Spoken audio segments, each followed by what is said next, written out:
মুখ্যমন্ত্ৰী ডাঙৰীয়াই নিজে নেতা হিচাপে চৰকাৰখনৰ বিভিন্ন তেওঁৰ সপোন, তেওঁৰ পৰিকল্পনা, তেওঁৰ আঁচনিবিলাক ৰূপায়ণ কৰিবলৈ তেওঁ টিম হিচাপে মন্ত্ৰীসভা বনাইলে। গতিকে ইয়াৰ গুৰিতে আপোনালোকৰ, গতিকে তাৰ কাৰণে আপোনালোকক মই আন্তৰিক সেৱা জনাইছোঁ, মই ধন্যবাদ জনাইছোঁ।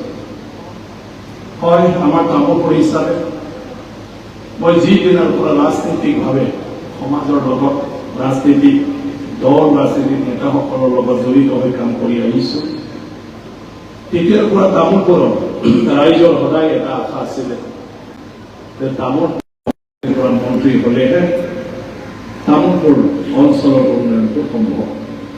আৰু সেইটো মনত পুহি ৰাখি সদায় ৰাজনৈতিকভাৱে আপোনালোকে সহযোগ কৰি আছে।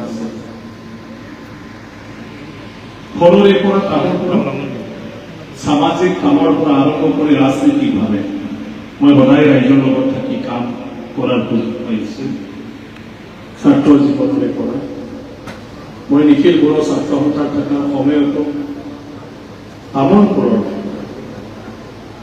আমাৰ বন্ধু বান্ধৱসকলৰ লগত থাকি আৰু ইয়াৰ যিসকল নেতা আছিলে তেওঁলোকৰ লগত থাকি নাৰায়ণ গগৈ ডাঙৰীয়া, আজি মদন মোহন মোছাৰী ডাঙৰীয়া আৰু বহুতো আছে।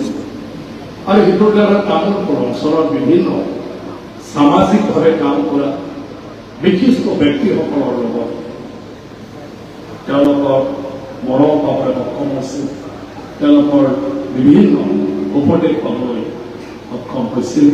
আৰু মোৰ জীৱনৰ যিকোনো জটিলতাৰ সময়তো তেওঁলোকৰ পৰা মই সঁহাৰি পাইছিল।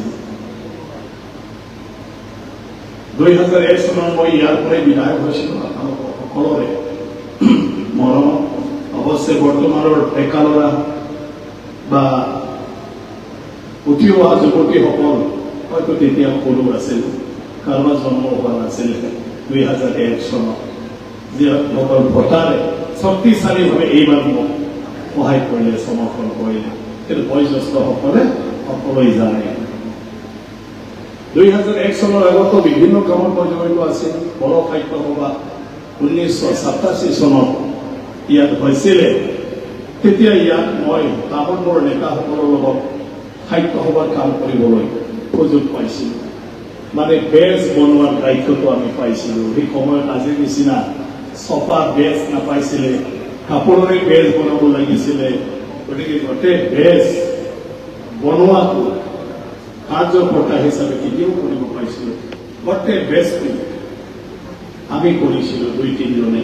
আমাৰ দলেন ব্ৰহ্ম নামৰ তেতিয়া আচল উপমন্ত্ৰী আছিলে, উপসভাপতি, তেখেতে কমিটিৰ লগত জড়িত আছিলে আৰু বেজ বনোৱাৰ ইনচাৰ্জ তেখেতৰ আছিলে। আৰু তেখেতৰ লগত আমি থকাৰ কাৰণে গোটেই কাম আমি কৰিবলৈ পাইছিলোঁ।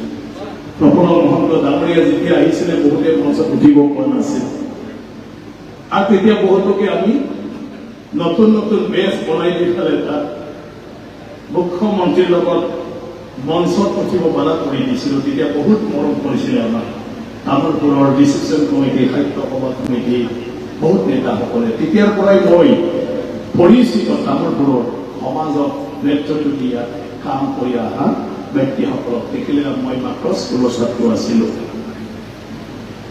87 তামোলপুৰৰ পৰাই মই হিন্দী বিষয়টো পাছ কৰিছিলোঁ।